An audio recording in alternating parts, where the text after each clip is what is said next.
यदि भक्ति का मार्ग पुष्ट होता है तो गुरु कृपा से ही संभव है।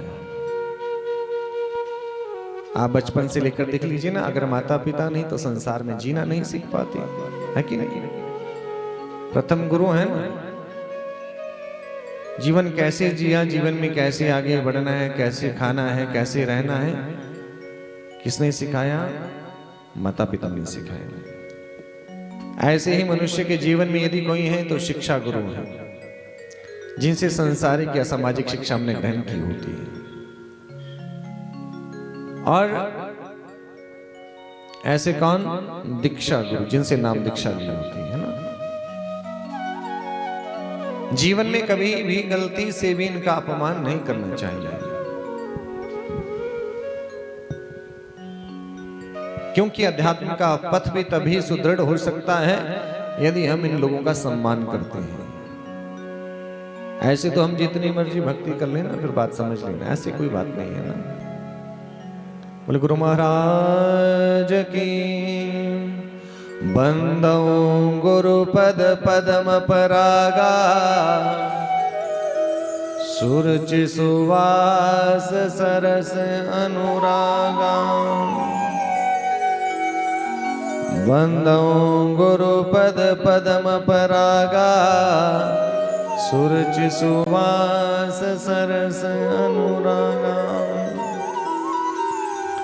ऐसे गुरुदेव की श्री चरणों में वंदन करते हुए भगवान सच्चिदानंद आनंद कंद भगवान करुणालय वरुणालय जगदीश्वर परमेश्वर भगवान नारायण।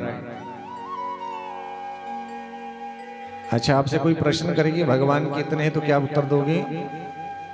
हाँ,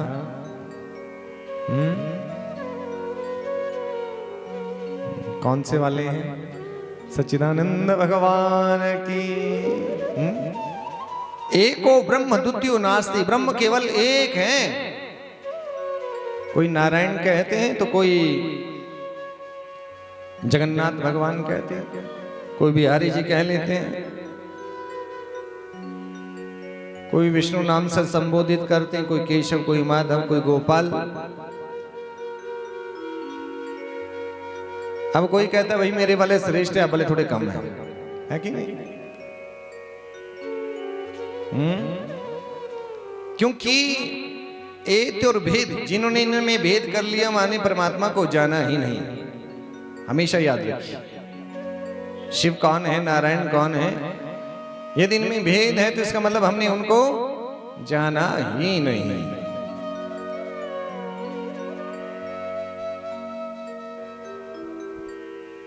ऐसे भगवान सच्चिदानंद आनंद कंद भगवान। नारायण कौन है? जैसे एक दीपक से 100 दीपक प्रज्वलित कर लिए जाते हैं ना, शक्ति का स्रोत एक ही है। हमारी दृष्टि में वो 100 दीपक हो गई। ऐसे नारायण भी जीवों का कल्याण करने के लिए अलग अलग नामों से अलग अलग स्थान पर विराजित हो गए। जिसकी श्रद्धा जहां जैसी हुई वैसी वैसी कृपा करने लग पड़ी, है ना। ऐसे नारायण भगवान के श्री चरणों में वंदन प्रणाम करते हुए नारायण भगवान की। और ये ग्रंथ, ये जो सामने स्थापित हैं, सबसे पहली मर्यादा, सबसे पहली बात हमको यही जाननी है कि हम जिनके पीछे कदम बढ़ा रहे हैं, केवल हम संसार का व्यवहार निभा रहे हैं या हमें कोई आज्ञा मिली उस आज्ञा का पालन कर रहे हैं, या हम नारायण को जान पा रहे हैं, उनसे मन को लगा पा रहे हैं। बात इतनी है। कलिकाल में ये ग्रंथ जो है साक्षात कृष्ण है। श्रीमद् भागवत महापुराण जो है ना, भगवान श्री कृष्ण का विग्रह है। तेने वांगमयी मूर्ति प्रत्यक्षा वर्तते हरि, सेवनाथ श्रवणात् पाठात् दर्शनात् पापनाशिनी। जिनकी शरण में आ जाता है उस जीव के सारे पाप और ताप अवश्य नष्ट हो जाते हैं। आपको एक एक पग भगवान के साथ आगे बढ़ाने के लिए मिला। इससे बड़ा सौभाग्य नहीं हो सकता है। ऐसे तो दुनिया में बहुत सारे लोग हैं, है ना, चाहकर भी वहां से यहां नहीं आ पाते। ध्यान से समझिएगा, ये हरिनाम का आश्रय सबको भी नहीं मिल पाता है, और जिसको मिल जाए, एक बात को सदैव समझ लीजिएगा, सामने देखना, सामने ध्यान दीजिए, सामने देखिए। मैं जानता हूं शायद आप चल करके थके होंगे, है ना, थोड़ी थकावट हुई होगी, और भगवान ने ठंड कर रखी थी, आज मौसम बढ़िया बढ़िया कर दिया ना, चिंता थी ना उनको सबकी। हमको अपनी चिंता है तो उनको सबकी चिंता है। भगवान के साथ इस शोभा यात्रा में आपने एक एक पग आगे बढ़ा है। इस संसार में जीव कहीं ना कहीं कोई ना कोई गलती अवश्य करता है। कोई भी जीव ऐसा नहीं है जिसने जीवन में गलती ना की हो, कोई भी नहीं है, क्योंकि पूर्ण एक ही है। वो कौन है? ब्रह्म है, और कोई पूर्ण नहीं है।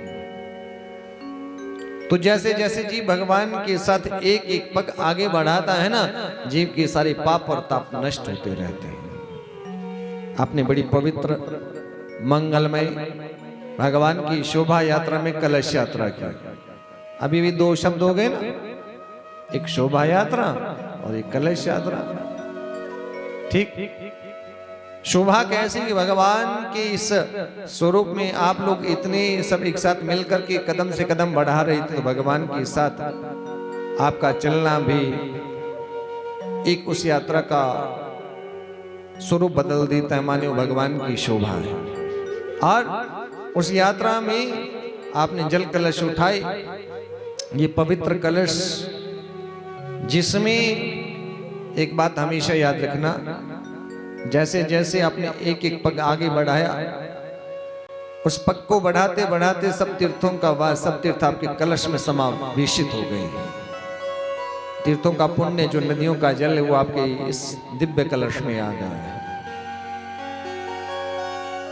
अब इतने तीर्थों को अपने मस्तक पर लेकर के आप भ्रमण कर रहे हैं, और भगवान के पीछे पीछे एक एक कदम बढ़ा रहे हैं। भाग्योदयेन बहु जन्म समर्जितेन, ये तभी संभव है जब जीव का भाग्य उदित होता है, बहुत जन्मों का पुण्य लगता है। ऐसे ये संभव नहीं है, ऐसे संभव नहीं है, बहुत जन्मों का पुण्य है।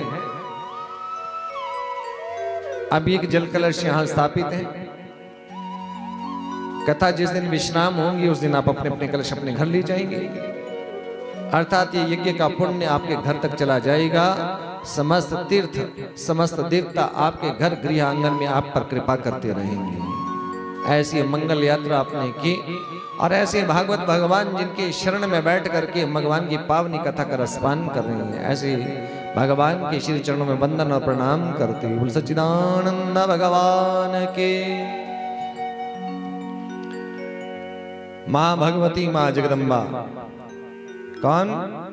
माँ शूलिनी, जिनके नाम से नगर स्थापित है, सब पर कृपा करती हैं। तो आप एक बात समझिए कि इस नगर में जो रह रहा है, भगवती ने सबके लिए कोई ना कोई व्यवस्था बना रखी है। उनके चरण तक जाना, उनके द्वार तक जाना, उनका आशीर्वाद प्राप्त करना, ये मान लीजिए कि मां भगवती आप पर कृपा कर रही हैं। जगदम्बा मैया की, बोली शूलिनी मैया की। नाथे ब्रह्मा नाथे विष्णु नाथे मनसा माई, एक ज्योत निरंजन की थी 36 जुग भरताई। आदि शक्ति ये प्राम्बा जगदम्बा, ये अनादि है, ये अनंत है, कृपा करती हैं। अगर शक्ति ना हो तो जीवन में कुछ भी संभव नहीं है। और आप सभी भी कौन हैं? शक्ति स्वरूपा हैं। आप लोगों को अष्ट लक्ष्मियों में गिना जाता है, लक्ष्मी स्वरूप माना जाता है ना। ऐसी मां भगवती, मां जगदम्बा के श्री चरणों में वंदन करते हुए, आवाहित प्रतिष्ठापित सभी देवों को वंदन करते हुए, उपस्थित विद्वत समाज, ब्राह्मण समाज, और आप सभी भगवत प्रेमी। और ये समिति कौन सी? हिमाचल नरहरि सेवा समिति। ये समिति कौन है? ये समिति आप सब लोग हैं। इतने वर्षों से ये कथा यहाँ अविरल हो रही है। इसका मतलब एक ही है कि आप लोग चाहते हैं कि कथा होती रहे, भगवान का नाम चलता रहे, तभी जाकर के इतने बड़े आयोजन संभव हो पाते हैं। तो भगवान की इस पावन कथा में 7 दिन तक नित्य हम बड़े भाव से भगवान के अनुरागमय लीलाओं का श्रवण पान करेंगे। और एक निवेदन आप सभी से है कि कथा के आयोजक कौन है? कौन है? आप सब हैं।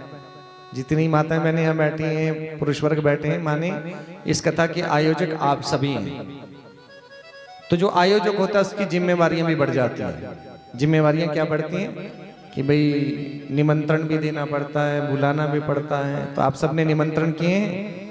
हाँ, किस किसने किए हैं? हाथ खड़ा कीजिए। बोले सच्चिदानंद भगवान की।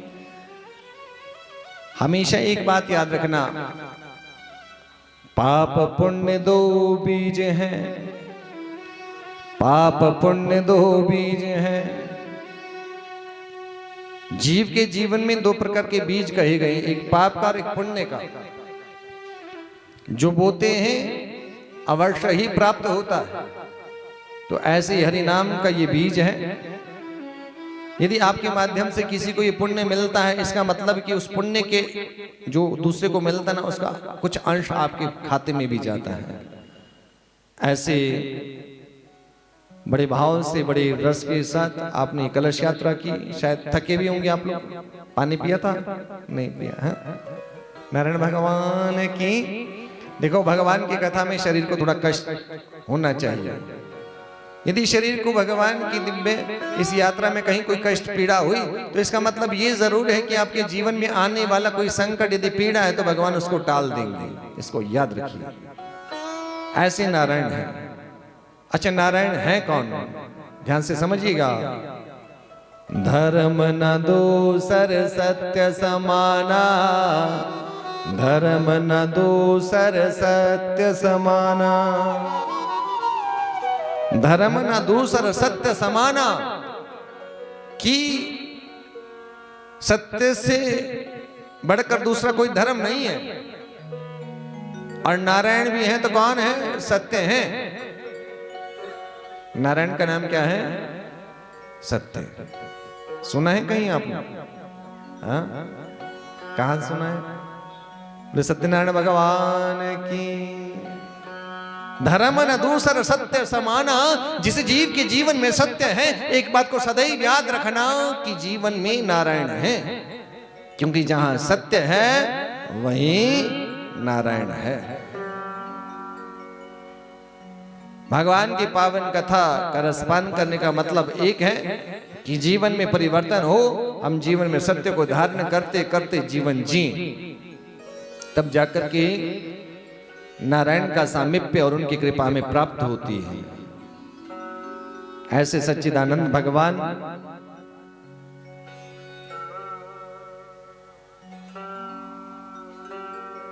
इसलिए बड़े भाव से, बड़ी दत्तचित्त भाव से नित्य अपने हरि नाम का आश्रय लेना है।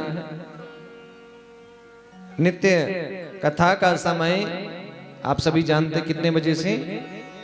1 बजे से 4 बजे तक रहेगा। आप लोग कितने बजे आएंगे नित्य? चलिए 12:30 जी। सच्चिदानंद भगवान की। सच्चिदानंद रूपाय विश्वोत्पत्त्यादिहेतवे तापत्रय विनाशाय श्री कृष्णाय वयं नुमः। सच्चिदानंद रूपाय। जहां सत्य है वही नारायण है। माने इस जीव के जीवन में यदि मनुष्य ने सत्य धारण कर लिया तो अवश्य ही नारायण उस जीव के जीवन में कृपा करते हैं।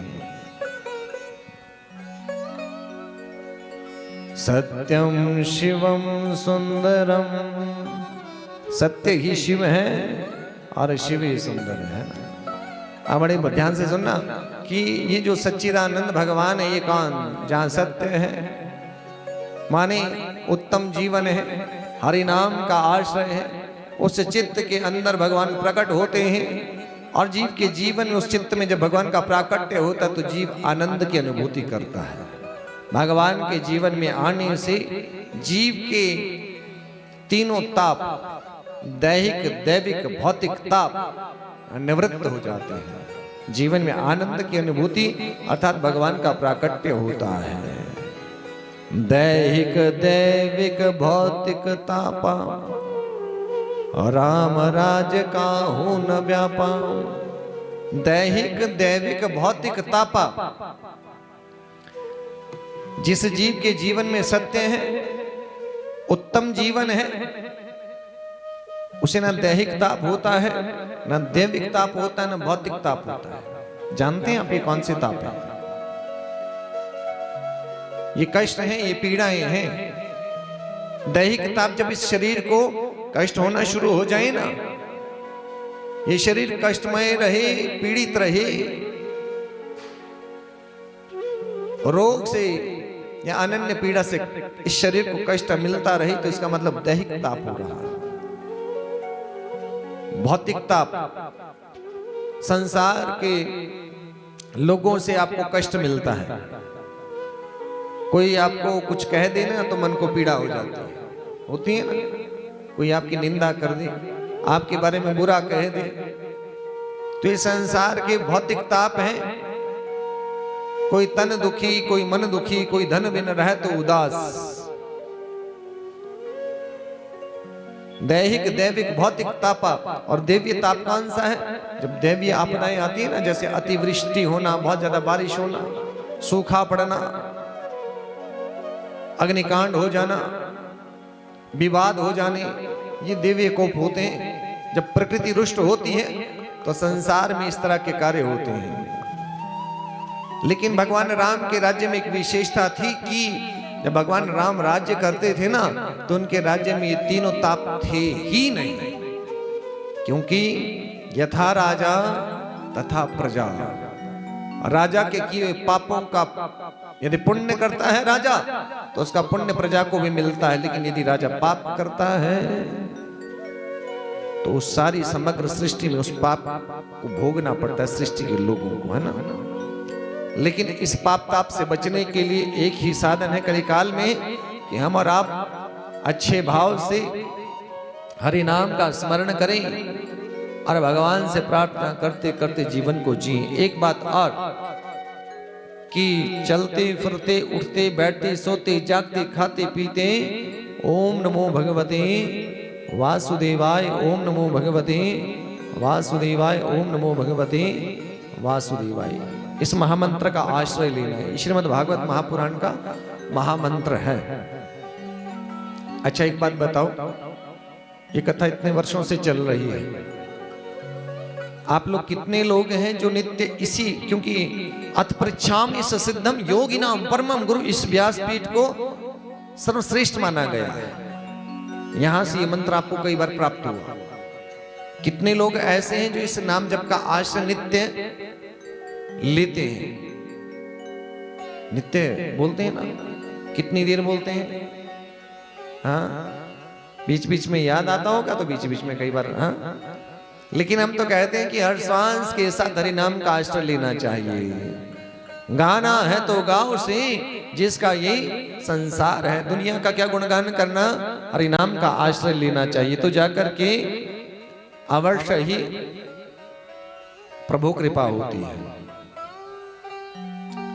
और ये भागवत भगवान ऐसे हैं जिनकी छाया में बैठ जाता है ना, आप इनकी छत्र छाया में बैठे हैं। आप मंदिर में जाते हो, अभी शूलिनी माता मंदिर गए आप, भगवान के साथ गए ना, तो वहां माथा भी टेका, आपने माँ भगवान से कहा भगवान, आपने जगदम्बा से कहा भगवती आपने यहाँ तक बुला लिया, बड़ी कृपा करी, कृपा करना घर में सुख शांति हो जाए। कहा कि नहीं कहा? हाँ, घर में सब व्यवस्था अच्छी बनी रहे। वहां जाने के बाद मांगना शुरू कर दिया, नारायण भगवान की। मनुष्य का स्वभाव है ना कि भगवान के द्वार पर भी जाए तो इच्छाएं है ना, ये बड़ी प्रबल रहती है, मांगने की इच्छा रहती है। और भगवान के कोई द्वार पर जाता है तो भगवान खाली हाथ नहीं भेजते। जिस समय समुद्र मंथन हुआ, समुद्र मंथन से 14 रत्न प्रकट हुए, एक कल्प तरु नामक वृक्ष का प्राकट्य हुआ। वो वृक्ष स्वर्ग में भेज दिया गया। उस वृक्ष की विशेषता क्या है कि उस वृक्ष के नीचे आप बैठ जाइए ना और आप मांगना शुरू कर दीजिए, जो मांगते हैं वो आपकी इच्छाएं पूरी होती रहती हैं। ऐसे ही कलिकाल के कल्प वृक्ष कौन है? ये श्रीमद् भागवत महापुराण है। जब इनकी शरण में आकर के जीवात्मा, देखो एक बात तो मैं आपसे कहूं ना कि श्रद्धा होनी चाहिए, विश्वास भी होना चाहिए। विश्वास है तो भगवान तो पत्थर में, शिला में भी प्रकट हो जाते हैं, कहीं भी प्रकट हो जाते हैं। और यदि भागवत भगवान पे आप विश्वास करते हो, इनकी छाया में बैठ करके कुछ मांगते हो, अगर आपने इनकी छाया में बैठ करके कहा कि प्रभु कृपा कीजिए ना, हमारी ये इच्छाएं पूरी कर दीजिए। संसार के जीवन क्या मांगते हैं? धन पुत्रांस तथा दारान वाहनादि यशो गृहान। धन पुत्रांस तथा दारान वाहनादि यशो गृहान। क्या मांगेंगे? प्रभु थोड़ा कृपा करो, थोड़ी धन की व्यवस्था बढ़ जाए, है ना। संतान नहीं हो रही तो संतान की कामनाएं, बेटा बेटी कुछ तो दे दीजिए। धन पुत्रांस तथा दारान वाहनादि यशो गृहान। अरे अरे अरे प्रभु देखो ना, ये गाड़ी थोड़ी छोटी होगी, थोड़ी बड़े वाली आ जाए, है ना। भगवान दे देते, आपने मांगा है तो वो देंगे। अब आप अपने माता पिता से कभी याचना करते हैं ना, माँ बाप से मांग लेते हैं, जिद भी कर लेंगे दे दो। अब माँ बाप की इच्छा नहीं देने की, लेकिन देखा कि बच्चे की जिद ज्यादा है, चलो ला करके दे देते हैं, दे दिया। ऐसे ही वो परमपिता परमेश्वर है, उनके पास जो थोड़ी जिद ठान लेता है तो भगवान भी कहता देना ही पड़ेगा, है ना। वाहन वाले को वाहन मिल जाता है, यश वाले को यश की प्राप्ति होती है, वैभवता मिलती है, सुख सौख्यता मिलती है। जीवन में सबका एक लक्ष्य है, जीवन में हम उन्नति प्राप्त करें, सफलताएं प्राप्त करें। हम निवेदन करते हैं कि संसार की उन्नति सबकी होनी चाहिए, संसारिक उन्नति होनी चाहिए, समाज में व्यवस्थाएं होनी चाहिए, नाम यश कीर्ति वैभव सब होना चाहिए।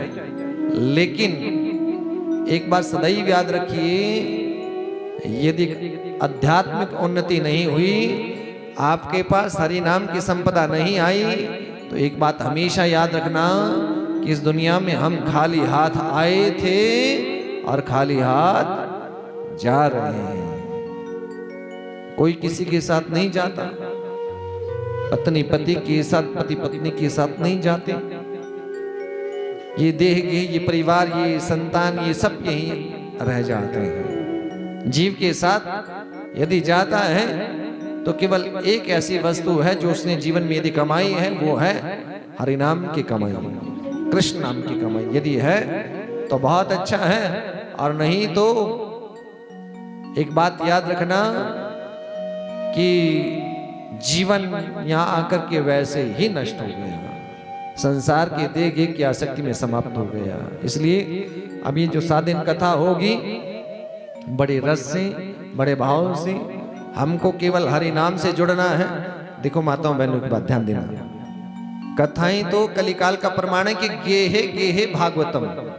अब जगह जगह कथा होती रहती है, ठीक। कथा में भी आप लोग जाते हैं, पुरुष हो स्त्री हो जो भी जाते हैं, लेकिन एक बात हमेशा याद रखो कि कथा में जाने के बाद अगर जीवन में आपने हरि नाम का आश्रय नहीं लिया और आपके जीवन चरित्र में परिवर्तन नहीं हुआ, तो ये बात हमेशा याद रखना कि बात नहीं बन रही है। फिर तो बात ये हो जाएगी ना कि ये कोटि जप जोग विरागा कि कोटि जप जोग बिरागा, मिलहि न रघुपत बिन अनुरागा। कि भाई बड़े करोड़ों यज्ञ कर दिए, नाम जप दिए, महाराज हम तो रोज इतनी माला जपते हैं, रोज इस मंदिर में जाते हैं, रोज भगवान शिव पे जल चढ़ाते हैं, रोज ये कार्य करते हैं, हाँ। और मंदिर से बाहर निकलने के बाद, कथा से निकलने के बाद यदि आपने किसी की निंदा शुरू कर दी तो क्या ठीक है? यदि आपने यहां से बाहर जाने के बाद असत्य कहना प्रारंभ कर दिया तो क्या ठीक है? यहां से बाहर जाने के बाद यदि हम अपराध करना प्रारंभ कर दें तो क्या ठीक है? यहां से बाहर जाने के बाद हम यदि ईर्ष्या करना प्रारंभ कर दें तो क्या ठीक है? हाँ, हम यही कहना चाहते हैं, यदि भगवान से जुड़ना है तो इन कथाओं में बैठ करके हमको अपने विकारों को जीतना है। और ये एक दिन में संभव नहीं है, ये 7 दिन का जो चक्र रहेगा, ये साप्ताहिक ज्ञान यज्ञ होगा, 7 दिनों तक हम इस कथा का रसपान करते करते कैसे जीवन को जीना है, कैसे हरि नाम तक पहुंचना है, हम सीख पाएंगे। कलिकाल में आपसे हम निवेदन करें, बहुत सारे ऐसे संप्रदाय तैयार हो चुके हैं जो लोग आपको सनातन से और हरिनाम से दूर ले जा रहे हैं। इस बात को, मेरी बात को हमेशा याद रखना।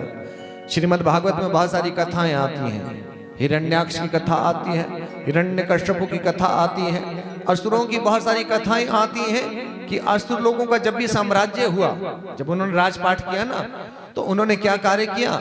उन्होंने मंदिरों को खंडन करना शुरू कर दिया, भगवान की भक्ति पूजा बंद करा दी, है ना, मंदिर का प्रसाद खाना बंद करा दिया। ध्यान से सुनना मेरी बात को। ये इस युग में भी आज के बहुत सारे ऐसे हिरण्यकश्यप तैयार हो चुके हैं जो आपके ब्रेन वॉश कर देते हैं, समझना बात को, है ना। लेकिन जो आपके माता पिता से, आपके इष्टों से, आपके गुरुपीर से और आपके हरिनाम से उससे दूर कर देना, समझ लेना वो आपका हितैषी हो ही नहीं सकता है। क्यों? क्योंकि जिसने भगवान से विद्रोह किया ना, ये असुर जितने हुए, इन्होंने भगवान से विद्रोह किया, आखिरकार अपने कर्मों का दंड भोगना ही पड़ा है। इसलिए निवेदन यही है कि 7 दिन तक ये कथा चलती रहेगी। बड़ी पावन भगवान की कथा है और हमको अपने कल्याण के लिए इस कथा का आश्रय लेना है और धीरे धीरे भगवान की वो लीलाओं का रसपान करते करते अपने जीवन में भगवान से प्रार्थना करनी है। और समझ लेना, वृंदावन धाम कहाँ है जानते हैं आप? जहाँ भगवान की कथा हो जाए वहीं पर वृंदावन धाम है। वृंदावन धाम के जरा चल के वृंदावन देखो, शाम बंसी बजाते मिलेंगे। जरा चल के गए, जरा चल के, जरा हट के वृंदावन देखो, शाम बंसी बजाते मिलेंगे। जरा चल के वृंदावन देखो, शाम बंसी बजाते मिलेंगे। जरा हट के, जरा चल के वृंदावन देखो, शाम बंसी बजाते मिलेंगे। जरा चल के वृंदावन देखो, शाम बंसी बजाते मिलेंगे। आप थक गए हैं ऐसा लग रहा है, थक गए ना? हाँ, थोड़ा हाथ खोलिए ना बड़े भाव से। और क्या कहना है? जरा चल के, जरा हट के, जरा चल के वृंदावन देखो, शाम बंसी बजाते मिलेंगे। जरा चल के वृंदावन देखो, शाम बंसी बजाते मिलेंगे। हरि बोल।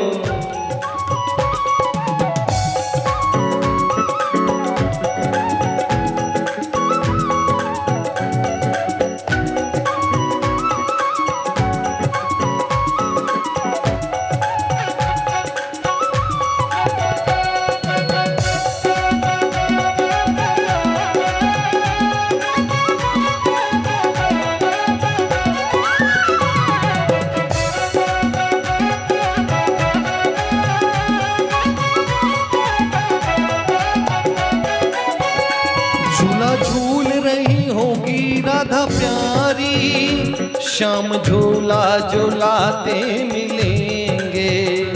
झूला झूल रही होगी राधा प्यारी, श्याम झूला झूलाते मिलेंगे। जरा चल के जय हो, जरा हट के वृंदावन देखो, श्याम बंसी बजाते मिलेंगे। जरा हट के वृंदावन देखो, श्याम बंसी बजाते मिलेंगे। श्याम बंसी बजाते मिलेंगे। श्याम बंसी बजाते मिलेंगे। जरा चल के जय हो, जरा हट के जरा चल के वृंदावन देखो, श्याम बंसी बजाते मिलेंगे। जरा चल के वृंदावन देखो, श्याम बंसी बजाते मिलेंगे। श्याम बंसी बजाते मिलेंगे। श्याम बंसी बजाते मिलेंगे।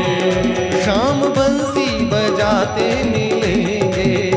श्याम बंसी बजाते मिलेंगे। श्याम बंसी बजाते मिलेंगे।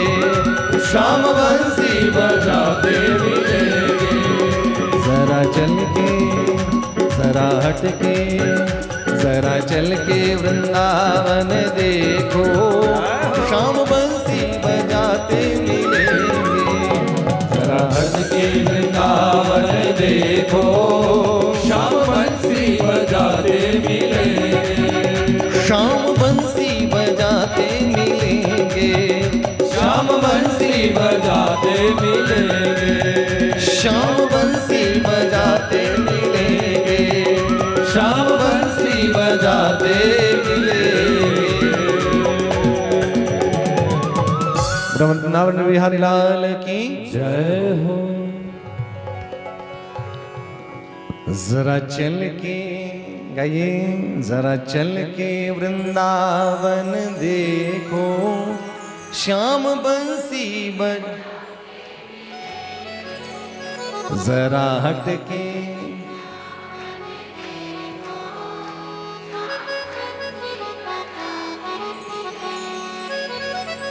जरा चल के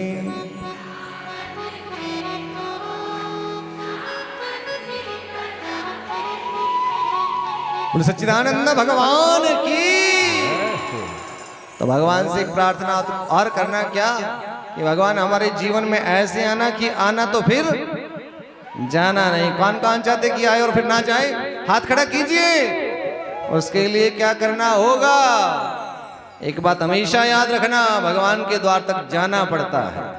प्यास लगे पानी पीने के लिए जलकूप तक जाना पड़ेगा तो जाकर के प्यास बुझेगी, वहां तक जाएंगे ही नहीं तो प्यास भी कैसे बुझेगी।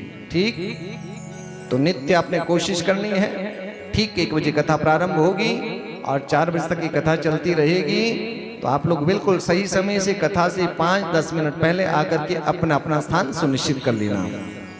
एक बात और हम आपको बताना चाहते हैं, हम कथा में जाते हैं ना, कहीं भी जाते हैं तो हमारा मन होता है कि भागवत जी के चरणों में माथा टेक लिया जाए, आगे चले जाएं तो आगे जाकर के प्रणाम कर लिया जाए।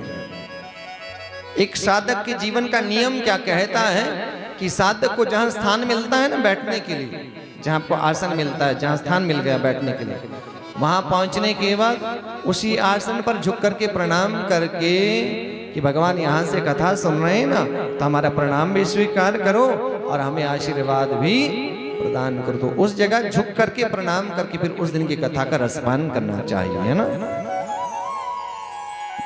तो बड़े भाव से उस हरि कृपा को पाने के लिए भगवान से यही निवेदन करना पड़ता है कि आप आए तो फिर जाएं नहीं, है ना। अब आपको आज के समय में यदि 10 किलो सोना मिल जाए तो कहाँ रखोगे? हाँ, घर में तो नहीं रखोगे, पड़ोसी को बता नहीं पाओगे, पहन पाओगे नहीं। हाँ, महंगा है ना। नारायण भगवान की हरि ऐसे बस जाओ मेरे मन में, मेरे मन में कोई देखे ना तुझको मुझ में। हरि ऐसे बस जाओ मेरे मन में, मेरे मन में कोई देखे ना तुझको मुझ में। हरि ऐसे बस जाओ मेरे मन में, मेरे मन में कोई देखे ना तुझको मुझ में। गाइए हरि ऐसे बस जाओ मेरे मन में, मेरे मन में कोई देखे ना तुझको मुझ में। ये अमूल्य सोना कौन है, हीरा कौन है? ये नारायण है। यदि आज के समय में इनको रखना हो तो तिजोरी लेनी पड़ती है, लॉकर लेना पड़ता है ना। तो ये हृदय रूपी लॉकर है, इसके अंदर भगवान को बिठा करके, क्यों किसी और को बता दो कि चुरा करके ले जाएंगे, इसलिए इसी भाव से कहना हरि ऐसे बस जाओ मेरे मन में, मेरे मन में कोई देखे ना तुझको मुझ में। हरि ऐसे बस जाओ मेरे मन में, मेरे मन में कोई देखे ना तुझको मुझ में। हरि ऐसे बस जाओ मेरे मन में, मेरे मन में कोई देखे ना तुझको मुझ में। हरि ऐसे बस जाओ मेरे मन में, हरि वो मेरे मन में कोई देखे ना तुझको मुझ में।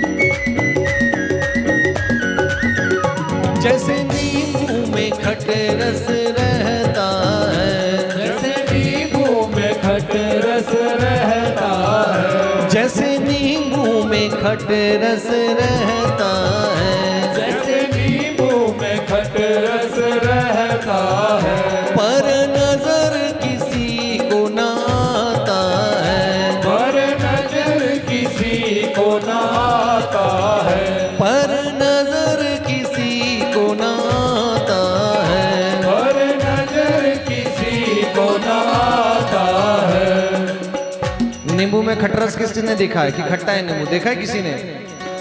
कब पता चलता है? जब जीभ पर जाएगा तो पता चलता है कि नींबू खट्टा है। ऐसे ही क्या कहेंगे? हरि ऐसे बस जाओ मेरे मन में, मेरे मन में कोई देखे ना तुझको मुझ में।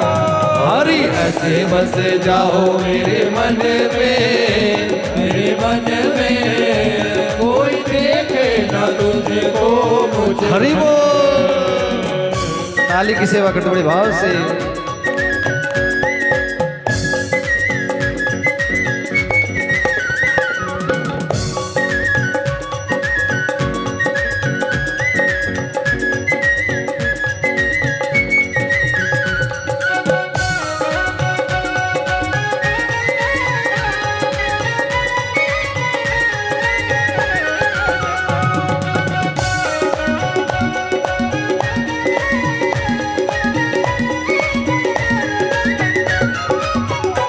जैसे पानी में ठंडक रहती है, पानी में ठंडक रहती है, जैसे पानी में ठंडक रहती है, जैसे पानी में ठंडक रहती है, पर नजर किसी को ना आती है, पर नजर किसी को ना आती है, पर नजर किसी को ना आती है।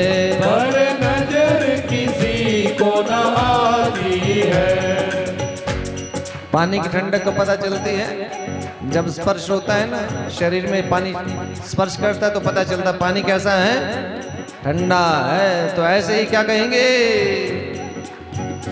हरि ऐसे बस जाओ मेरे मन में, मेरे मन में कोई देखे ना तुझको मुझे।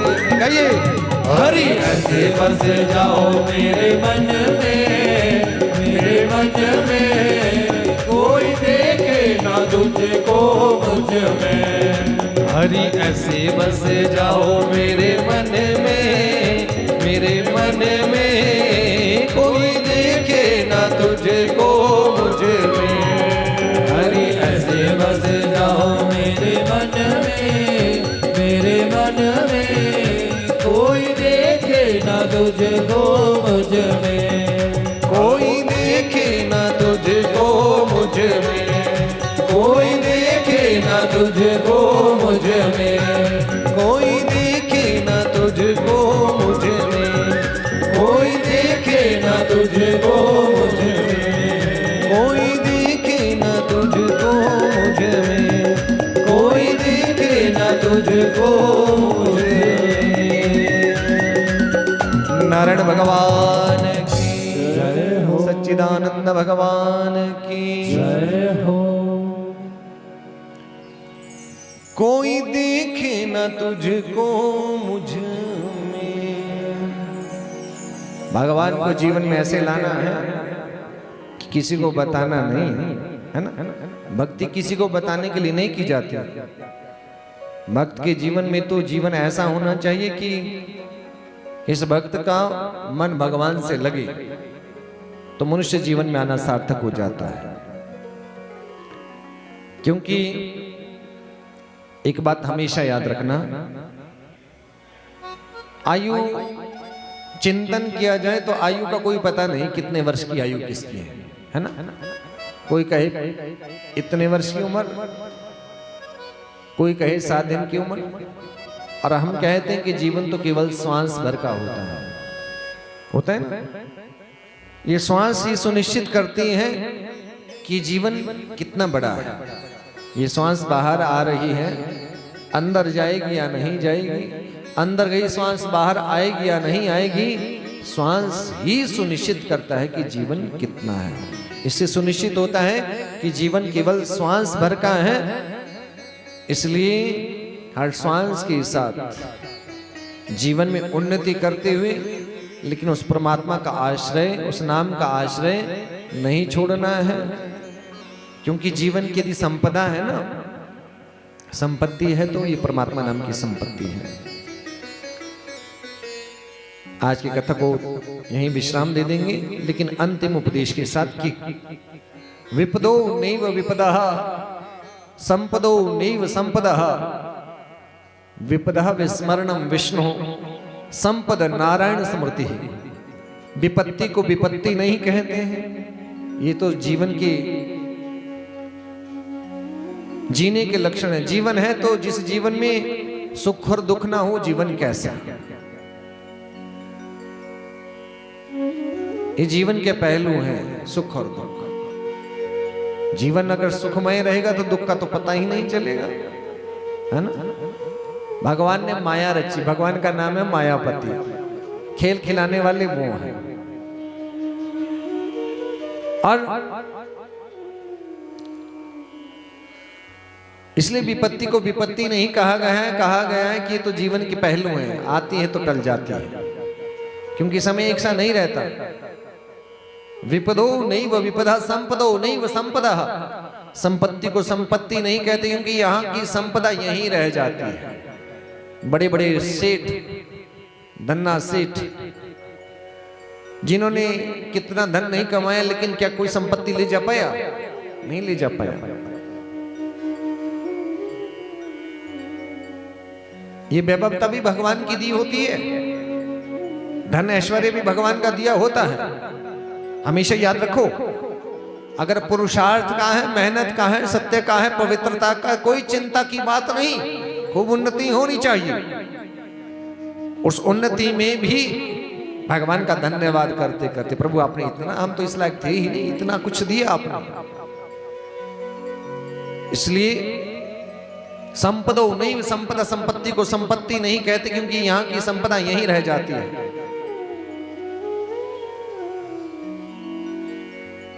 विपदो नैव विपदा संपदो नैव संपदा विपदा विस्मरणम विष्णु। विपत्ति उस बात को कहते हैं कि संसार में आने के बाद जिस जीव ने भगवान का विस्मरण कर दिया ना। आप एक बात को हमेशा याद रखिए कि हम दुनिया को तो याद रखते हैं, दुनिया के कार्यों को भी याद रखते हैं, दुनिया की व्यवस्थाओं को, व्यवहार को भी याद रखते हैं, लेकिन जिसको याद रखना चाहिए ना उसका कहीं ना कहीं विस्मरण कर जाते हैं। अभी नहीं कल, कल नहीं परसों ले लेंगे नाम, कोई बात नहीं है ना, लेकिन गलती हो रही है। आप एक बात हमेशा याद रखना, जीवन में उन्नति मिलती है तो किसी ऊर्जा से मिलती है, कोई शक्ति है जो आपको उन्नति देती है। आप जीवन में नाम यश कमाते हैं, कोई आशीर्वाद है, कोई शक्ति, कोई कृपा है जो आपको उस क्षेत्र में उन्नति और आशीर्वाद दे रही है। इसलिए विपत्ति को कही गई है कि विपदा विस्मरणम विष्णु। जिसने भगवान का विस्मरण कर दिया, नारायण का विस्मरण कर दिया, वो विपत्ति में है। क्योंकि यहां के जाने के बाद कोई जीव कोई वस्तु साथ नहीं देगी। संपदा नारायण स्मृति, संपत्तिवान कौन? जिसके जीवन में सदैव भगवान का चिंतन चलता रहता है। जैसे चिंतन हम दुनिया का करते हैं ना, किसी का करते रहते हैं, इतना ही चिंतन यदि हरिनाम का किया होता तो जीव का अवश्य कल्याण हो जाता है ना। इसलिए कथा की विलक्षणता ये कहती है कि जीव को भगवान की कथा का रसपान करते करते, पिबतम भागवतम रसमालयम, इस कथा सुधा का रसपान करते करते, जीवन में सत्य धारण करते करते, क्या धारण करना है? सत्य। एक जो साधक है ना, जो भगवान पे विश्वास करता है। अच्छा एक बात बताओ मुझे आप, अगर अमीर और गरीब की परिभाषा दी जाए कि अमीर कौन है और गरीब कौन है, जिसने इस संसार में छल कपट से धन कमाया, जिसने चोरी बुरी ठगी से नाम यश कमाया, जिसने पापाचार से संसार में बहुत कुछ कमा लिया, बहुत बड़ा नाम ले लिया। और एक बात और समझना कि एक व्यक्ति वो है जो घर में नमक से रोटी खाता है। इन दोनों में अमीर कौन हुआ? हाँ, क्योंकि जीवन चरित्र जिसका उत्तम होगा वही संसार में जीवन चरित्र से सबसे अमीर होगा। क्योंकि सुदामा जी को लोग निर्धन कहते, सुदामा जी जैसा तो कोई व्यक्तित्व तो हो ही नहीं सकता। संसार के सबसे बड़े धनवान थे। ये तो संसार के जीव है ना, हमारी और आपकी इच्छा है ना, ये तृष्णा कहते हैं इसको। 1 व 10 की इच्छा, 10 व 100 की इच्छा, 100 पाकर भी मन संतुष्ट नहीं, सहस्त्रों में तो अच्छा है। बढ़ते बढ़ते राजा के पद तक जा पहुंचा, महाराजा बन मने तृप्त नहीं, ऐसी डायन तृष्णा है। जब हृदय में तृष्णा है, आत्म प्रकाश नहीं होता। जब तक ये लालच भरा हुआ है ना, तब तक आत्म प्रकाश नहीं होता। आयु सब नष्ट हो जाती है पर तृष्णा का नाश नहीं होता। लेकिन इस तृष्णा का पार कैसे पाएं? इस हरिनाम के द्वारा पाना है। इसलिए आप सभी से निवेदन है, नित्य आप समय से कथा में आए, क्योंकि कथा का जो विधान है वो साप्ताहिक ज्ञान यज्ञ का है। 7 दिन की कथा, तो कल से अविरल कथा चलेगी। और निवेदन है, भगवान की इन पावनी कथाओं का हम रसपान करेंगे तो आप समय से आएंगे, हमें विश्वास है। और अपने इष्ट मित्रों को सभी को आपने निमंत्रित करना है। और 7 दिन जीवन का पूरा समय, साल भर जो होता है ना, ये दुनिया में हम समय दे देते हैं। दुनिया के व्यवहार में यदि कथा में भी गए होंगे ना, आप किसी भी कथा में गए होंगे, कहीं कथा चले होगी, तो केवल आप व्यवहार निभाने गए। बुलाया था जी, कार्ड मिला था, जाना पड़ा तो हम गए, ठीक। लेकिन हम आपसे निवेदन करते हैं ये मानना कि जीवन में अगर आप आपने 1 वर्ष में कोई छुट्टी नहीं ली ना, तो ये 7 दिन की छुट्टियां आपकी हैं, ठीक। माने ये 7 दिन आपको अपने ऊपर उपभोग करने हैं। तो ठीक समय पे आप लोग कथा में आएंगे। इन्हीं शब्दों के साथ अधिक ना कहते हुए, इसके पश्चात यहाँ बड़े भाव से प्रसाद बना है, आप सभी ने भोग लगाना है। और हरि नाम का चिंतन करते करते फिर कल ठीक 1 बजे यहीं मिलेंगे। और इन्हीं शब्दों से के साथ आपसे कहेंगे, क्या कहेंगे आप सभी?